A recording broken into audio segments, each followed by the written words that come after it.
Welcome to the Mainspringer channel. I'm Parikh, and in today's video, we're going to look at what Rolex can learn from its sibling brand, Tudor.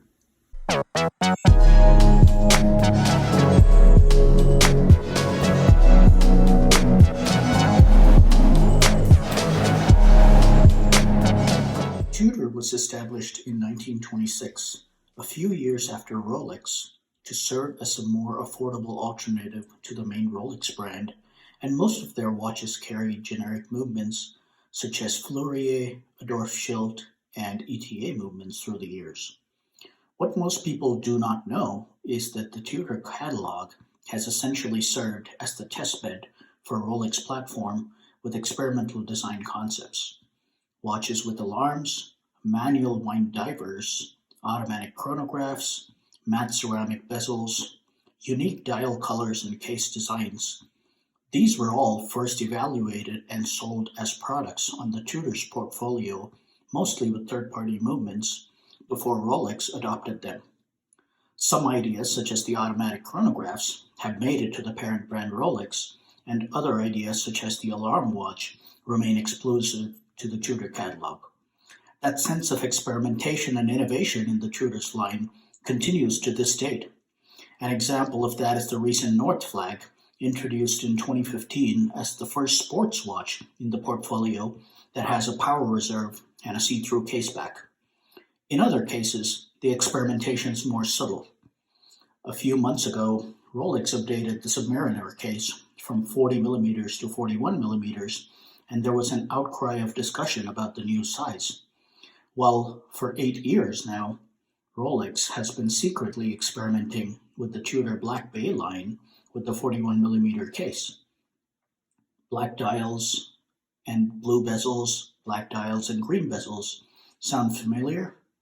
Granted, it's not a carbon copy, but you get the idea. Some experiments are daring, and others are a lot more subtle.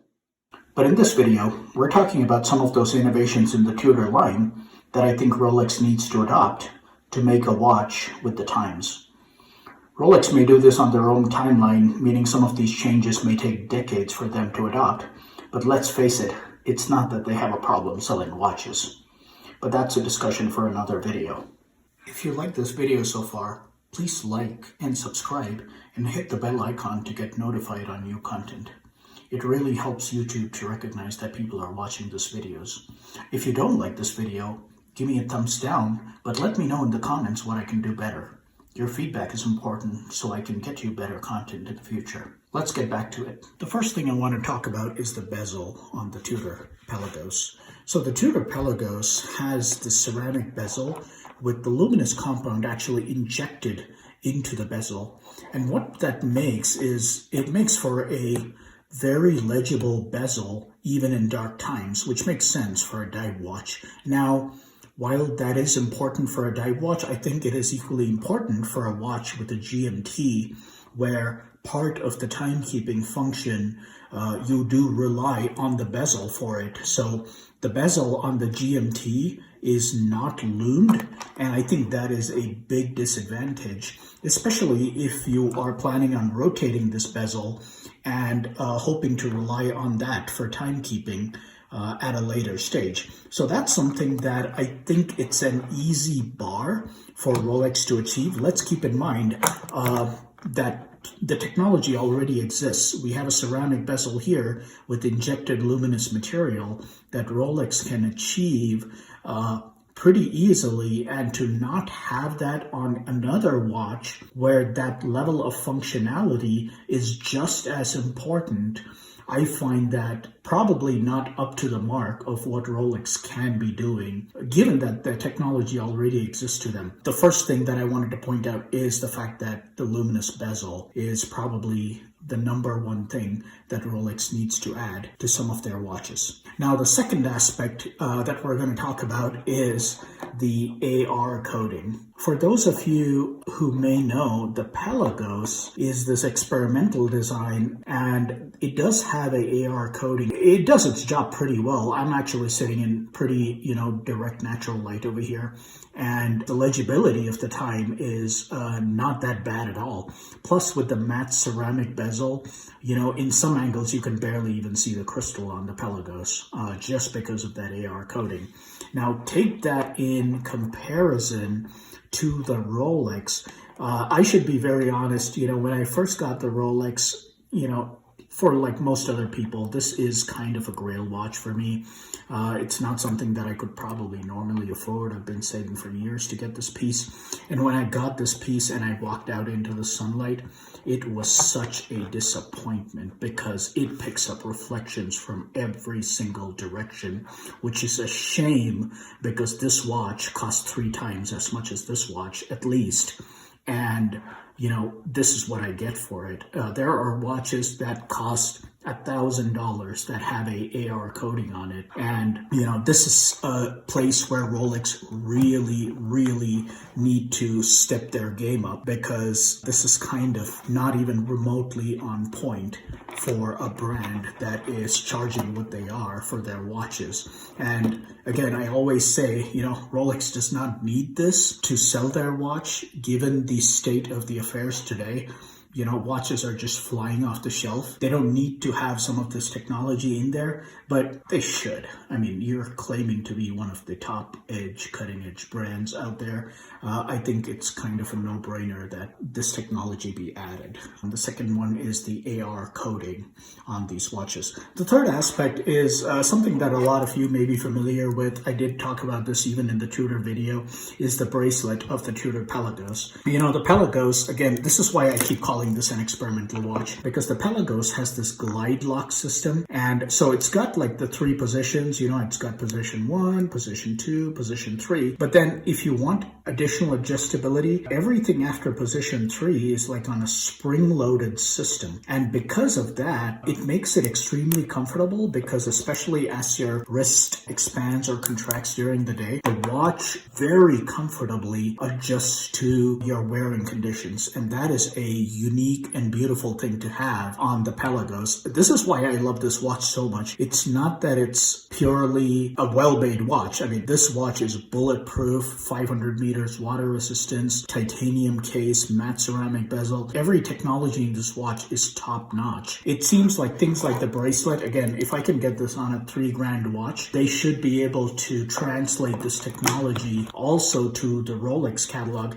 I think I'm being a little unfair when I say that Rolex is lagging behind, because even in the Tudor catalog, this is the only watch that has this feature. None of the other Tudor watch, not the Black Bay, not the North Flag, none of these have this feature. It's only on the Pelagos. But I think the watch that deserves to have that is this watch. This is the Rolex GMT, latest one on the Jubilee bracelet. This is one of the most comfortable bracelets I have ever worn on a watch, the Jubilee. But if you could add that glide lock extension at the back of the Rolex, that makes this watch just untouchable from a comfort level. I don't think there is another watch that is going to be as comfortable as the Rolex at that point in terms of bracelet game. The third aspect is that we're talking about the bracelet. The last aspect that I want to talk about, and this is a little bit controversial because there are people who love it, there are people who hate it, but we're talking about the titanium case. The titanium case is predominantly chosen because it is extremely corrosion resistant. You know how Rolex uses, it's a 904 stainless steel that they use. Titanium inherently is one of the most corrosion resistant materials. So, whether you're talking salt water, it's probably going to not even come close to damaging the watch. Second thing is it's extremely light. So that really gives an advantage, especially if you take watches in the Rolex catalog, such as the Sea Dweller. It can really benefit from a titanium case in terms of reducing the weight. What people do not like about titanium cases historically is sometimes they feel so light that they're almost plasticky. And I don't think anybody would complain about that with the Tudor. The Tudor is a hefty watch,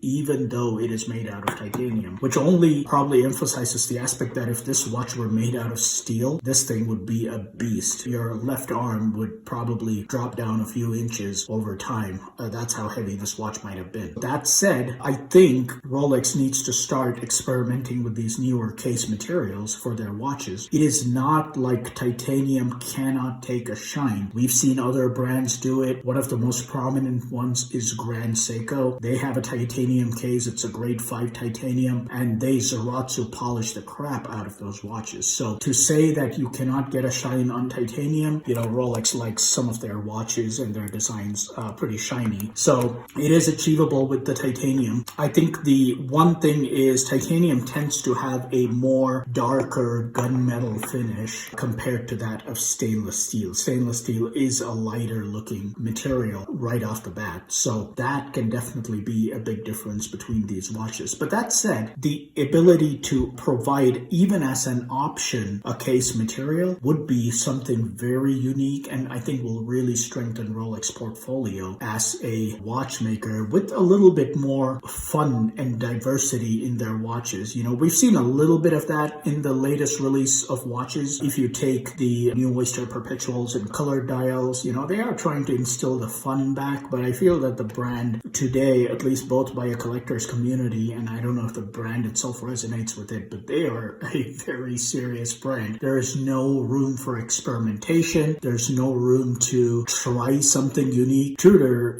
that's why, their younger brand that is more daring with these designs. And then, if it works, they move it on to Rolex. Like the Black Bay has had the 41 case for, 8 years now. And, subtly Rolex is like adopting some of those changes in here. So it's not the end of the world. Again, as I said, Rolex need not do any of this and they're still selling watches. But I think it's good for a brand to not have to just purely rely on its market competence and actually genuinely try to improve other aspects of the watch from a functionality standpoint. And again, I'm not criticizing Rolex that they don't spend time in R&D. They do with the Chrono G escapement, and there are several other technologies that they've incorporated in their watches that they tend to do better than most other brands. These are areas for improvement.